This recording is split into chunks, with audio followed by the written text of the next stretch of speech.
On the pod today, CNN's Van Jones, who's also part of Cut 50. You've been working really hard on getting the First Step Act passed, and now it is close to being passed. Van, welcome to the show. Hey, good. I'm at the Visitor Center on the Capitol, and it's a really, really big day. It feels like, the 1959 Civil Rights Act, which nobody remembers now, but it broke the logjam on, civil rights votes, and that made, when 64 and 65, the big acts came, Congress was ready to move. And after, 40 years of Willie Horton politics, I think we finally are going to be able to do something on criminal justice reform. So, Van, what do you feel are the most important parts of the legislation just passed by the Senate, by the First Step Act? Yeah.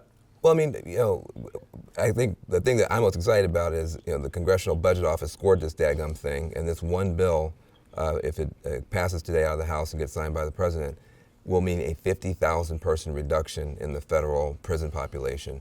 Obviously this affects only the federal system, which is about 10% of the overall system, but you're talking about going from 180,000 to 130,000 people locked up, a 50,000 person reduction over the next 10 years with one bill.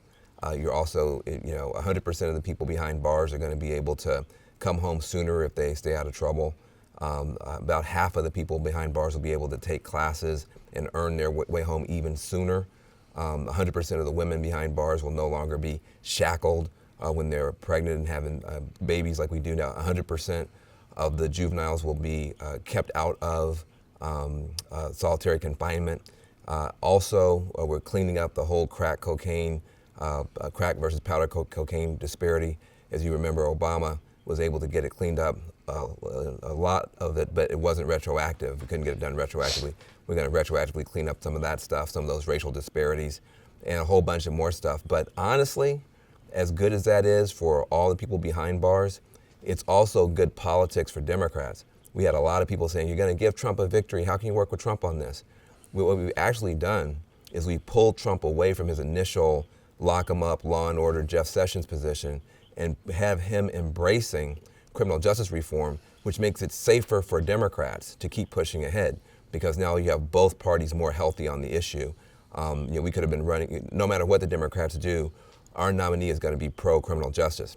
If you left the situation the way that it was a year ago, they would be running into a buzzsaw of Donald Trump's mouth, running that issue down. Willie Horton ads as far as the eye can see. Instead, there's at least a chance now that Donald Trump also runs on criminal justice, which means, kind of like when McCain and Obama ran, climate change was not an issue. They both agreed. We may have actually de-weaponized this issue for the first time since 1988. If not, at least we have a chance that more Republicans and more Democrats can be smart on this issue going forward. Van, I take it in your initial comments that you're optimistic that this is the beginning of a series of potential legislative actions on criminal justice reform. Where does this go next? Well, I mean, we've already had like 3 governors contact the White House and contact us from different states saying, hey, look, they want to do First Step acts in their state. So I think you're going to have a lot of copycatting going on at the state level, which will be great.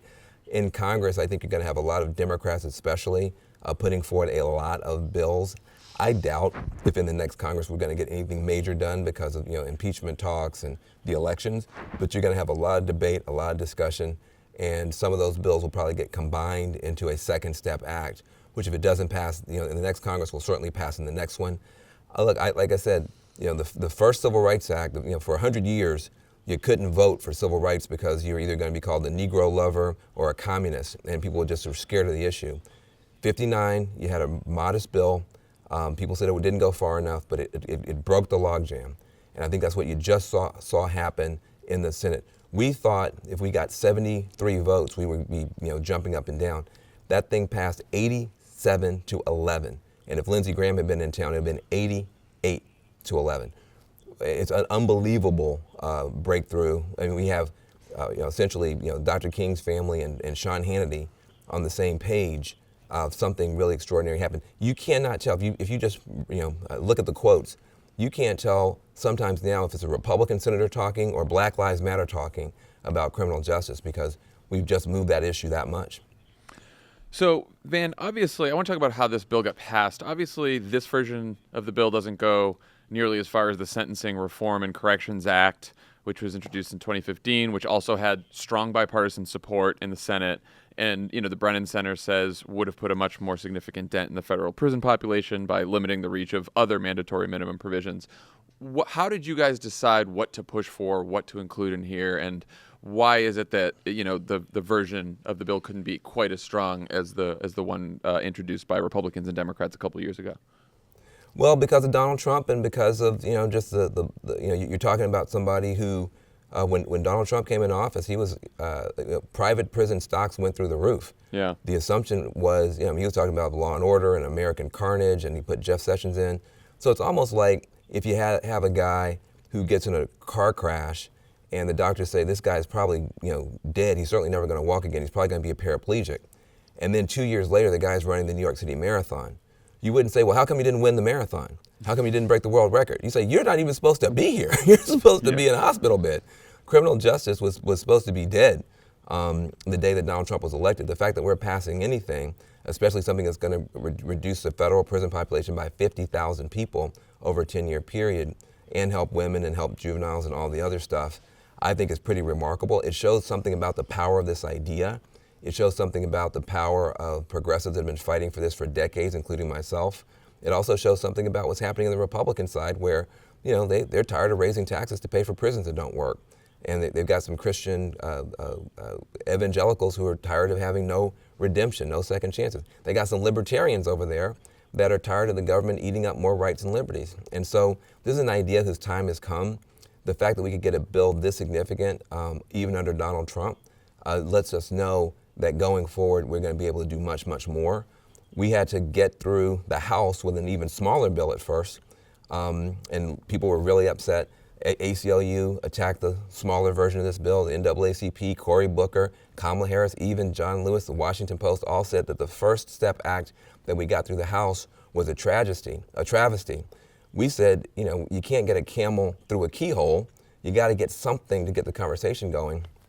We got 360 votes to 59 in the House in the spring. That started this whole debate in the Senate that resulted in a much stronger bill in the Senate. And then that bill got, 87 votes. Now we're back in the House. The House will pass, the stronger version. Trump may sign it tonight or tomorrow, and you're going to have what the New York Times called the biggest breakthrough in criminal justice in a generation, because, frankly, formerly incarcerated people, directly impacted families, just refused to give up on this thing and fought and fought and fought. And ironically, one of those impacted family members, Jared Kushner, whose dad went to prison. And he was one of the people who refused to let this thing die, along with Jessica Jackson, Lewis Reed, and Topeka Sam from Cut 50, and other people who either went to prison or their family members went to prison and just refused to let this thing die. So no, we're not. If under Obama we would have won the marathon and gotten a world record, that ain't possible, but at least we ran the race, and we're proud. Van, you've spent a lot of the last 4 years being a very passionate voice against Donald Trump dividing Americans along racial lines. And that has your interaction with the Trump administration and what has happened here with the First Step Act changed your opinion of Donald Trump in any way? Not significantly, in that, he's still incredibly tough, horrifically tough, unforgivably tough on the immigrant population, and he's attacking the weakest among the immigrant population, snatching babies from their mothers. He's still very tough on Muslims. He's still very tough on African Americans, though with African Americans increasingly he attacks like football players, he attacks reporters, frankly the wealthiest and most visible of our community, not the weakest. He's not going after the folks at the street level as much, which makes it more possible for us to move forward criminal justice reform. I think his base demands, I think he has a big part of his base that is white nationalist, is white nativist, is white supremacist. So it's not his whole base, but there's a part of his base that does have those politics. And I think that instinctively or sometimes deliberately, he throws red meat to that part of the base. And that is horrific for a country that is multiracial, multicultural, and democratic. We have to fight that tooth and nail. but this ideology is flexible enough that some of the other parts of that base that have other commitments and concerns, the fiscal hawks, the libertarians, the Christian evangelicals, can prevail on an issue like this. And I think we got to take those wins where we can get them, and also use that win to extend, more of a sensibility that we should be working together and not dividing folks. But I think we got an incurably bad case of white nativism in his coalition, and I think the only real solution to that is for him to leave and be replaced by the next version of the Obama coalition.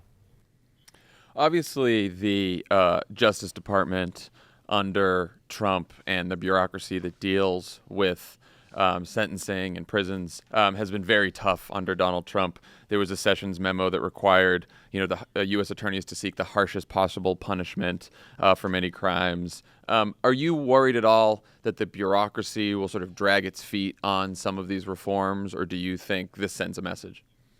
Very, very much worried, and we've got some oversight provisions and some sunshine provisions in there. There is a new oversight commission, the so-called FERC, that has been established to help with some of this stuff. So there will be, I am 100% sure, some foot dragging and other implementation battles, but we're ready for those battles and we're going to keep fighting forward. And Van, what do you see as the next step in this fight on the state level, where obviously, most incarceration happens on a state level? Look, I think that there is a green light now for everybody. When Donald Trump and Nancy Pelosi agree that we need to do something, it's safer for Republicans and Democrats to run on this, to vote on this, and to implement this in the various different places. And so, every state's different. The Cut 50 campaign, cut50.org, by the way, if you want more information. Firststepact.org if you want more information. But the Cut 50 campaign's now in all 50 states. Our campaign passed 12 bills in 8 states this year, in addition to this federal stuff, with more to come. Anybody who wants to get involved, this is going to be a lot. Look, listen, it took both political parties to get us into this ditch.